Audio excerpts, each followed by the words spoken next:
quickly. And so you actually reduce the motion with subluxation, because subluxation is an area of your spine that's not moving properly.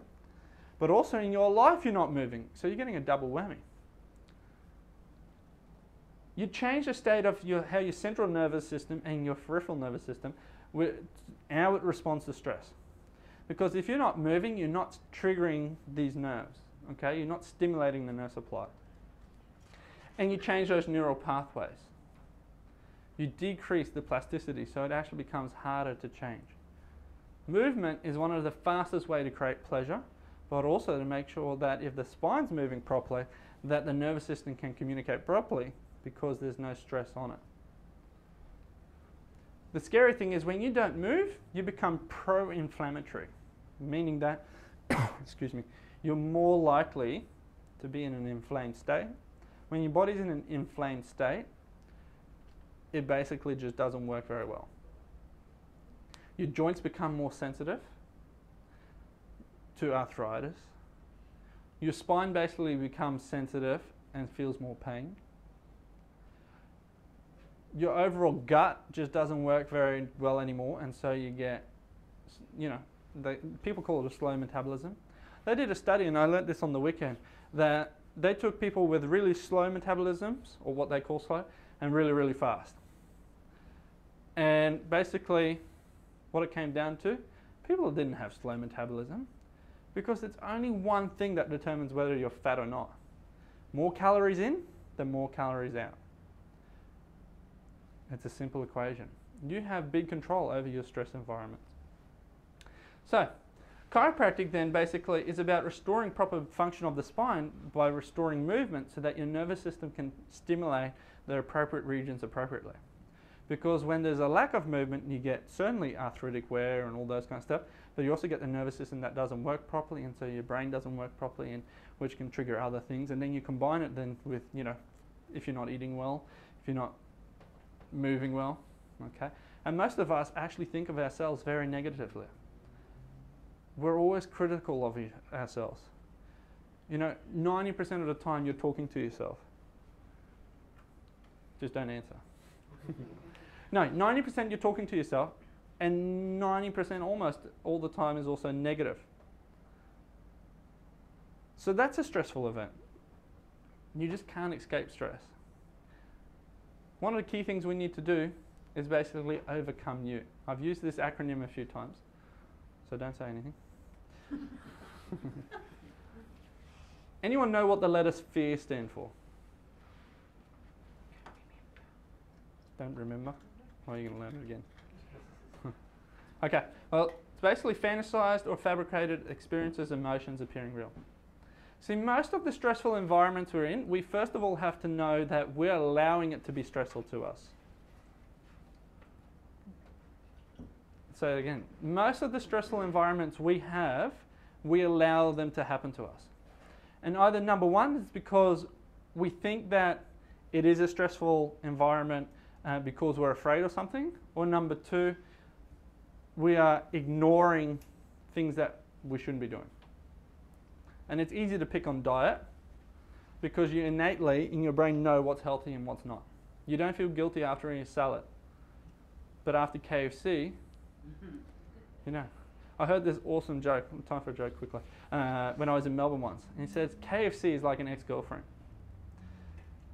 First it looks good, it might even be fun while you're there, but afterwards you go, holy moly, what did I do? Okay? Look, whenever we're afraid of something, it's often because we are allowing ourselves to not see the whole scenario. And one of the things that happens is we often blame stuff. Okay? We're always blaming everyone else for our problems. See, one of the examples I use with fear is the hotel check-in. How many here knows that when they've booked a hotel room, that they'll get what they paid for? No one. Most of the time. If you're in a good hotel, you should get what you paid for, right? Should. Don't book over the internet and go to Bali, because those pictures are very deceitful, okay? But if you rock up, let's say to the Hyatt at Century Cove, and you book a garden view room, 99% of the time you'll get a garden view room, okay? How many here know that there's better rooms available? Yeah. All of you. How many here ask for that better room? One does, because she's been to the workshops. Okay? Sometimes. But most of the time we don't ask for them. Why? Because we think either number one, it's not available, or number two, we think we're going to get a no. Fear is all about afraid of the no. And when we're in a stressful environment, we're afraid to change it because we think we're going to be rejected along the way. Or number two, that's just what it is. And so when you allow these things to happen, you're going to keep yourself in stressful environments, and that's very important for you to know. But first and foremost, you can't blame anyone for the stress that you feel right now. If you're experiencing stress in your life right now, you cannot blame anyone else but yourself. Because if you're going to change the stress, you're going to have to change you or your response to that stress. The second thing is, don't let your past determine your future. Just because something happened in the past doesn't mean it will happen like that again. Too often we keep going about the same situation, which we really can't stand because we think there's no other way, because that's what it's always been. We need to start realizing that we're in control of everything that's around us. We need to change your state. We need to change your energy.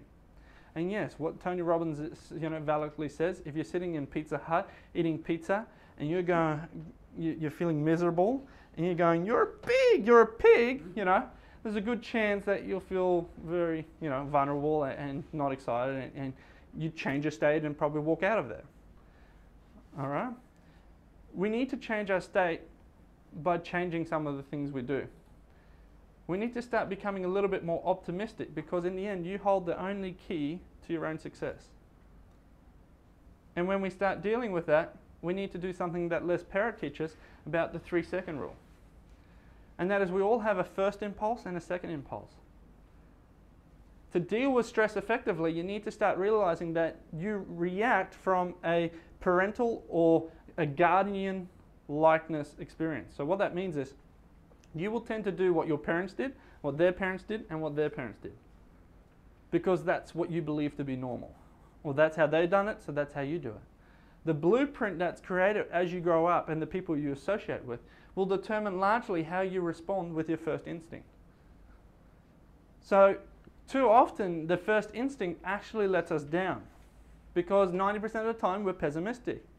So that when an opportunity comes to us, we tend to shun it. The main categories that we need to deal with is, number one, you need to always feel empowered. Yes, you can't do everything. There are scenarios in your life now that you feel overwhelmed. But if you can just give it a go, instead of concentrating on the holy moly, how much work have I got? That already will trigger a change in your body. See, knowledge creates self-belief, and self-belief will change your state. It's very powerful. Embrace a good challenge. Too many people, when they see what's up in front of them, think it's really, really hard. And they let it overwhelm them again. It's much the same as empower yourself, but do it anyway. Because as they say, if you aim for the moon and miss, you'll end among the stars. So, fuel your passion. There are things that you find very stressful. Let's pick work. Work is a prime example of a big stress in their life. Not many people enjoy the work they do. So I'm going to say, number one, if you can, quit. See, most of us will go, I can't. The problem is you can. You're too afraid of the consequence, or think that there's going to be a negative consequence. Oh, I can't pay my bills. Is that really the case, or will you find another job? No, I can't because I've got to pay this bill tomorrow. Okay. What happens if you don't pay it? We always think of the negative consequences first, never what's the best case scenario. And when you feel your passion when it comes to work, if you don't enjoy going to work, there's a reason why you go to work. What is it? Why do you go to work?